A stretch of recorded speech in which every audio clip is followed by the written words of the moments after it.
मैंने सुना है वो ये है कि एक जमाने में कुछ डायलॉग आगे बढ़ा था और उसमें इनकी ख्वाहिश ये थी कि इमरान खान साहब जिस चीज पे मान जाए वो ये कि वो वजीर आजम ना बने, उनके पार्टी हम्म। से कुछ और बन जाए और इलेक्शन ना लड़े। तो देखिए सीधी सी बात है, इमरान खान नहीं तो पीटीआई नहीं।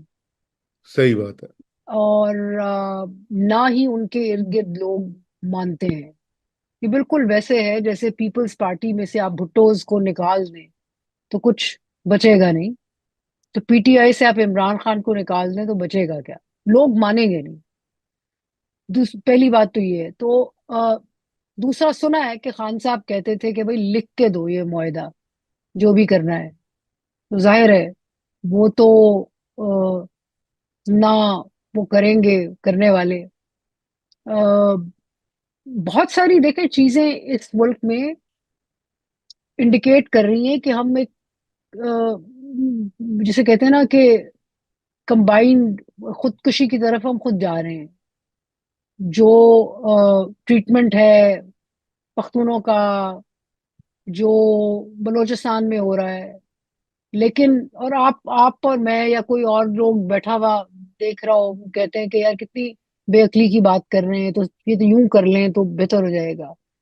लेकिन समझने की बात यह है ना कि अगर किसी को समझ नहीं आ रहा और वो समझना नहीं चाह रहा, तो उसका ख्याल है कि ये और भी तरीके हैं, या इंटरनेशनल प्रेशर जो है या इंटरनेशनल कम्युनिटी बैक ऑफ कर जाएगी।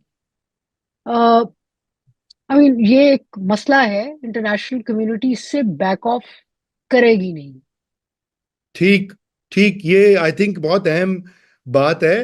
अच्छा, लेकिन आशा, बिफोर में वी मूव ऑन टू आपने आपका जो मजमून था, कि देखिए ये एक चीज और आपके मजमून से लिंक होती है बात, कि देखें ना, पहले बात हुई कि जी पाकिस्तान न्यूक्स पाकिस्तान में हैं, लॉन्ग रेंज बैलिस्टिक मिसाइल्स बन रहे हैं।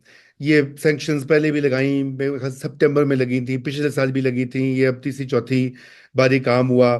फिर उसके बाद इंसानी हकूक का वो आ गया तो वो मेरा मतलब है कि वो जो हमारे यहाँ पे बहुत सारे जो, जिसे कहना चाहिए, प्रो एस्टेब्लिशमेंट या एस्टेब्लिशमेंट से अफिलिएटेड लोग हैं, ओपिनियन मेकर्स या रिपोर्टर्स, वो ये कह रहे हैं कि जी वहाँ पे बड़ा वो एब्सोल्युटली नॉट कह रहे हैं कि आप हमारे मामलात में इंटरफेयर नहीं कर सकते।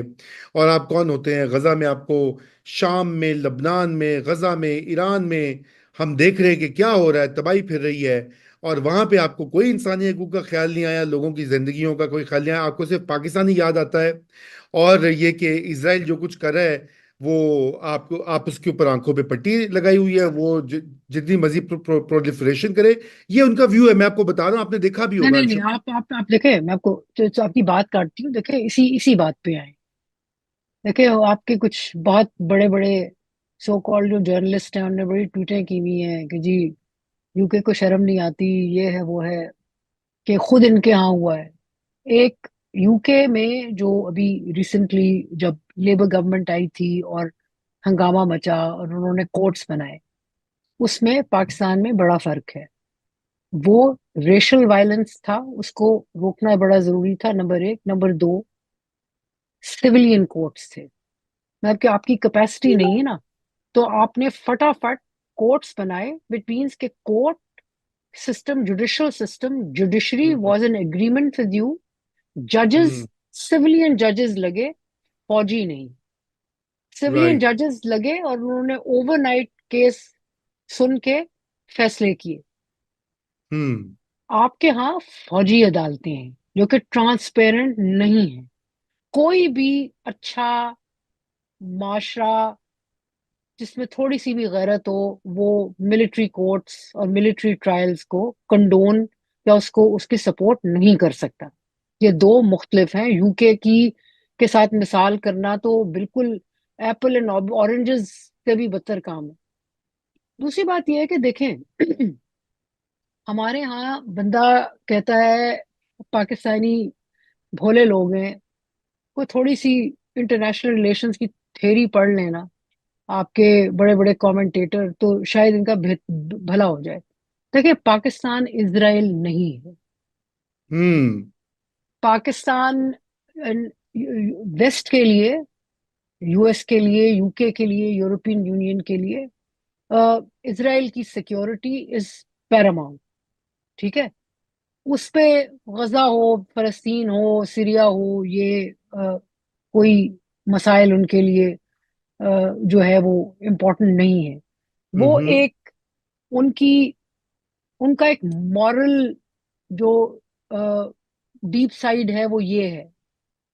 बट हम उस बाकी दुनिया के खाते में आते हैं जिस पे बाकी principles and human rights apply होते हैं। दूसरी बात यह है कि देखिए, ह्यूमन राइट्स हमेशा से it's a deeply political issue. आप ये देखें ना, हम भी गजा, फलस्तीन, हाय हाय वाय वाय करते हैं ना। हमने अपने यहाँ बलूचिस्तान की कभी बात यूं की ना। हम वीगर्स जो हैं, चाइनीज वीगर्स, उनकी बात करते हैं। तो जब इस पे आ जाए तो बहुत उंगलियां, बहुत की तरफ, हर तरफ उठ सकती है ना। हमने भी नहीं किया। जो चीनी जब शोर मचाते थे, रोते थे, तो हम कभी करते थे? हम नहीं करते थे। हमारे लिए ह्यूमन राइट्स सिर्फ बाकी थे, माइनस यू नो कि चाइनीज कि मुसलमानों के ह्यूमन राइट्स नहीं है, जी। और बहुत सारों के अपने नहीं लोगों है। के अपने लोगों अपने के लोगों के। मुझे याद है आयशा, जब शीरीन मजारी इंसानी हकूक की वजीर थी, तो सारा वो कभी बोस्निया पे, कभी रोहिंग्या के ऊपर, कभी कहाँ कहाँ वो ट्वीटें करती थी, स्पेशली इस्लामोफोबिया और यूरोप में जो मुसलमानों के साथ। तो लोग फिर हम उनसे उनसे ये कहते थे कि मैडम, जो यहाँ पे हो रहा है बलोच, पख्तून, तीसरे तीसरे, ये वही एक रियासती पॉलिसी जो है ना, वो। रजा देखें, रजा एक देखें, समझने की जरूरत है। मसला ये है कि अ, वो हमने ना एक टाई जिसे लगाई हुई है, नीचे हमने कच्छा पहना हुआ है, ठीक है, लेकिन टाई लगाई हुई है, हम लगते हैं हमें बाबू बन गए हैं ना। कि न्यूक्लियर सरदार। वेपन्स हैं। हम्म। न्यूक्लियर वेपन्स की वजह से आप समझते हैं कि आप बहुत इंपॉर्टेंट मुल्क हैं।